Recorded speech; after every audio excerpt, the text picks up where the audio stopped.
Lo que Freud quiso demostrar era que el inconsciente no era algo extraño, raro ni excepcional, sino que estaba presente en lo cotidiano de la vida diaria.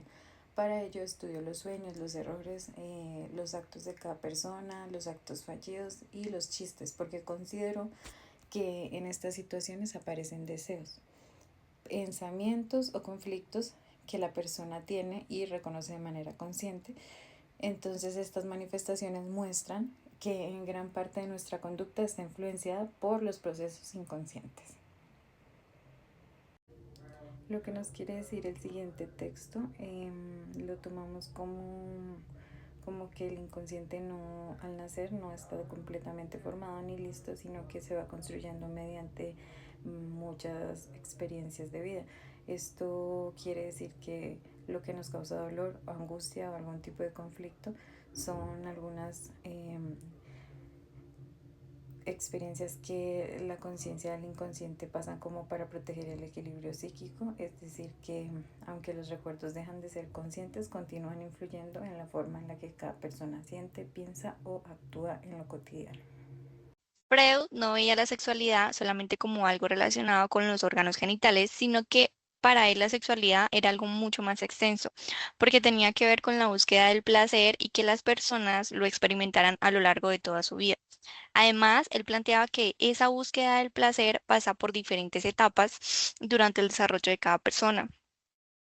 Eh, por eso Freud hace como esa diferencia entre lo sexual y lo genital, porque lo sexual incluye muchas experiencias y muchas actividades que no necesariamente están relacionados con los órganos genitales. En este punto, según lo que entendimos, cuando se habla de que las representaciones inconscientes son eficaces, se refiere a que, aunque no seamos conscientes de ellas o estén reprimidas, siguen influyendo en nosotros de alguna manera.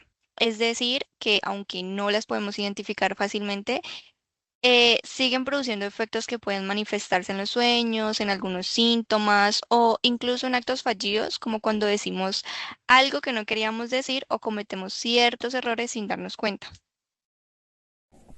Respecto a la pregunta de cómo se creía que las personas podrían liberarse de sus síntomas, inicialmente Freud hablaba de los traumas en la infancia que estaban representados desde la sexualidad, inicialmente desde la genitalidad. Estos tenían unas represiones que estaban desde el inconsciente y se manifestaban en el consciente a través de unos síntomas. Él habló en algún momento en el libro de la histeria femenina que estaba muy relacionada con estas consultas que había desde la parte psicológica, y él habló también y escribió un libro cuando habló con su amigo psiquiatra respecto a la histeria masculina. Pero volviendo al tema, Freud decía, listo, si el trauma representa el síntoma, podríamos poner esto al revés. Entonces, si yo recuerdo el trauma, podría desaparecer el síntoma. Entonces, él fue ensayando estos con sus pacientes, pero se dio cuenta que no tuvo el resultado que quiso. Entonces, él dijo, no basta solo con recordar el trauma, sino hay que sentirlo, que a eso es lo que llamó abreacción, que era la posibilidad de poder sentir y vivir ese trauma en la consulta. Pero también identificó que no había mejorías en esta. Por eso él habló de otro tema que fueron los encubridores, que son esos recuerdos verdaderos que se esconden detrás de los recuerdos dolorosos. Sin embargo, esto tampoco cambió mucho la sintomatología que venían trayendo sus pacientes, y él abrió otra, o cambió también, o abrió otro panorama, otra idea muy importante, que fue que el trauma no se origina de una manera sexual, desde la genitalidad, sino que todos vivimos en un conflicto permanente. Y él hablaba que funcionamos de dos formas, en el placer primario, o en el principio, perdón, del placer, y en el principio de la realidad. Entonces, esta es como una de las bases que tenemos respecto a cómo se podían, o cómo Freud en su momento consideró que podría liberarse el síntoma. Respecto a la pregunta de alrededor de qué y cómo explicar lo redactado sobre la función óptica, nosotras consideramos que la función óptica tiene o gira alrededor de cómo pasamos de la inconsciencia a la conciencia.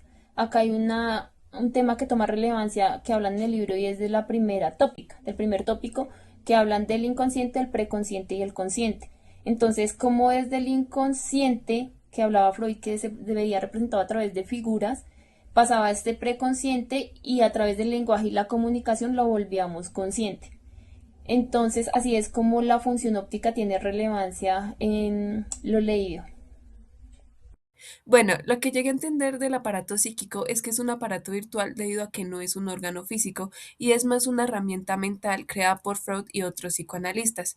Y esta es una forma más práctica de organizar, procesar y regular nuestros pensamientos, sentimientos y decisiones. Y también esta funciona al mismo tiempo entre lo consciente y lo inconsciente. Bueno, lo que comprendimos del camino del desarrollo es que este es un proceso inevitable en donde un ser humano pasa de no distinguirse del mundo a ser un ser completamente independiente a través de las tres etapas, empezando por la de la no diferenciación, en donde éste cree que es un todo junto con la madre, para después pasar al vínculo primario, en donde el bebé ya entiende que hay una relación exclusiva entre él y la madre, y finalmente pasando a la inserción social, donde a causa de un tercero, ya pueda ser una persona o un objeto, este rompe la dependencia que tiene el niño con la madre y lo ayuda a ser una persona más autónoma. Bueno, básicamente el aparato psíquico o la primera tópica de Freud nos explica que nuestra mente funciona como un iceberg, ya que se divide en consciente, preconsciente e inconsciente, donde el consciente es básicamente lo que sentimos y percibimos en estos momentos inmediatamente. El preconsciente son aquellos recuerdos o sentimientos que podemos recordar si hacemos un poco de esfuerzo. Y finalmente tenemos el inconsciente, que es donde están nuestros deseos, pensamientos e impulsos más reprimidos que se siguen moviendo aunque nosotros no nos demos cuenta.